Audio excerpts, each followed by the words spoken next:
Assalamualaikum warahmatullahi wabarakatuh. Bagaimana kabarnya Ananda Soleh dan Soleha? Semoga semua dalam keadaan sehat dan selalu dalam lindungan Allah Subhanahu wa Ta'ala. Amin. Pada pertemuan sebelumnya, kalian sudah mengetahui beriman kepada qada dan qadar. Dan mata pelajaran kita hari ini adalah pendidikan Al-Islam.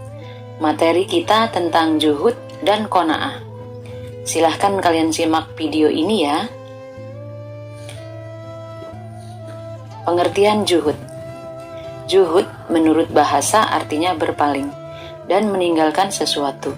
Sedangkan secara istilah, juhud adalah suatu sikap hidup seseorang yang tidak terlalu mementingkan dunia atau harta kekayaan dan lebih memikirkan untuk akhirat. Orang yang berperilaku juhud dinamakan zahid. Ciri-ciri seseorang berperilaku juhud, yang pertama, hidup sederhana, baik dari segi tempat tinggal, pakaian maupun makanan. Yang kedua, senantiasa mengedepankan kepentingan akhiratnya. Yang ketiga, tidak mudah terpengaruh dengan kesenangan dunia. Yang keempat, tidak menumpuk-numpuk harta. Kelima, menghindari hidup berpoya-poya.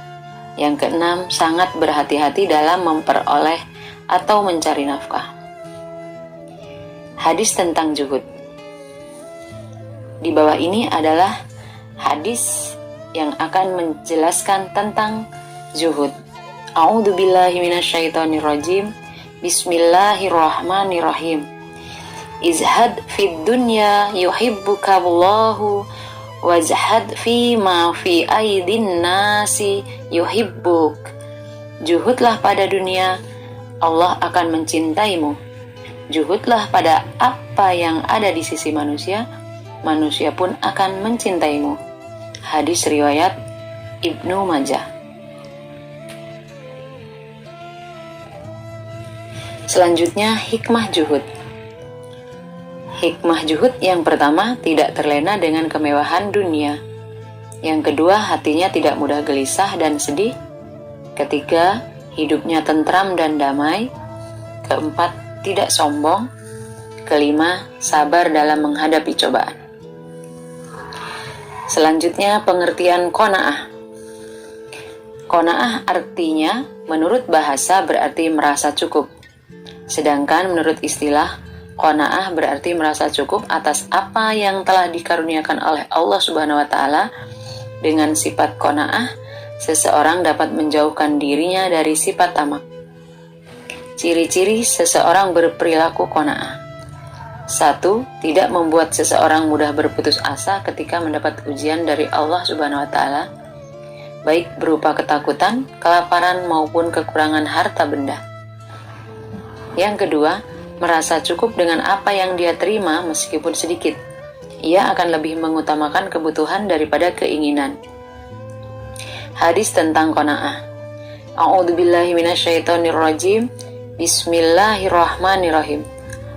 Qad aflaha man aslama wa ruziqa kafafa wa qana'ahu Allahu bima atahu.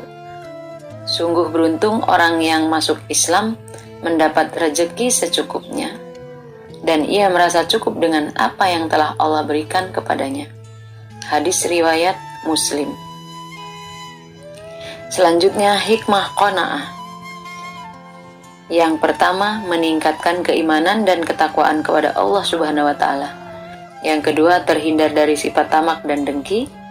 Yang ketiga, terhindar dari rasa khawatir akan kekurangan. Yang keempat, membiasakan diri berpola hidup sederhana sesuai ajaran Islam. Baiklah, Ananda Soleh dan Soleha, sekian penjelasan dari Ibu mengenai juhud dan qanaah. Semoga pelajaran hari ini bermanfaat. Ibu akhiri, wassalamualaikum warahmatullahi wabarakatuh.